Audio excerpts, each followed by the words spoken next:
अभी हम लोग होटल में बैठे थे जहाँ रुके हैं हम लोग, तो सुबह बहुत कड़ी धूप थी, तो बरखा जी ने कहा कि महादेव थोड़ा सा छाया कर दीजिए, धूप है, गुरु भाई बहन लोग को बहुत गर्मी भी लगेगी, बहुत परेशानी होगी।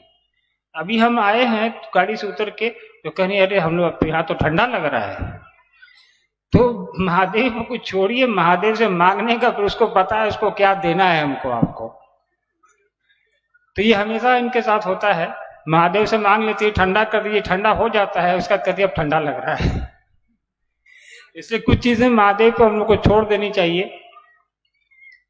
साहब दीदी ने हमारे आपके लिए जो ये सुंदर दुनिया बनाई है, उसको और सुंदर कैसे बनाए, इसकी जिम्मेवारी हमारी आपकी है। शरीर में भले साहब दीदी की उपस्थिति हमारे आपके बीच नहीं है, लेकिन उनकी उपस्थिति पल प्रतिपल हमको आपको ताकत देती है, प्रेरणा देती है, ऊर्जा देती है कि अपने गुरु महादेव की के गुरु स्वरूप की व्याप्ति के निमित्त हम और आप काम करते रहे। आज कल कुछ गुरु भाई बहन लोग आए थे होटल में हमसे मिलने, दीदी थी और हम लोग भी थे सामने ना, तो कुछ गुरु बहनें आई थी, तो उनकी कुछ समस्या थी, वो कुछ बोल रही थी। तो उन्होंने कहा हमको बात बात में, दीदी को, हम भी बैठे थे, कि कुछ लोग यहाँ आते हैं गुरु चर्चा करने के लिए बाहर से,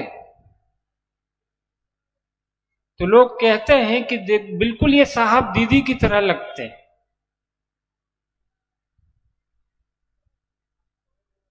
साहब की एक चर्चा है, सुनिएगा, यूट्यूब पर है, फेसबुक पर भी है। साहब ने उसमें कहा है कि आप बहुत अच्छी हिंदी बोल सकते हैं, बहुत अच्छी अंग्रेजी बोल सकते हैं, बहुत अच्छी फारसी बोल सकते हैं, आप हमसे अच्छी शिव की बात कर सकते हैं, लेकिन ये जरूर देखिएगा कि आपकी मंशा क्या है। मंशा शिव को स्थापित करने की है या खुद को स्थापित होने की है। तो साहब की बातों को सुनेंगे हम और आप, तो साहब की तरह लोग दिखना बंद हो जाएंगे। साहब पर ध्यान दें, दीदी की बात पर ध्यान दें, महादेव की ओर चलने का प्रयास करें। बाकी साहब की तरह टोपी और साहब की तरह पान खाने से कोई साहब नहीं बन जाता और बनेगा भी नहीं। इस धरती पर साहब दीदी एक ही आए थे, एक ही है और एक ही रहेंगे। चलिए, व्यवस्थाएं भले बदलते रहती हैं,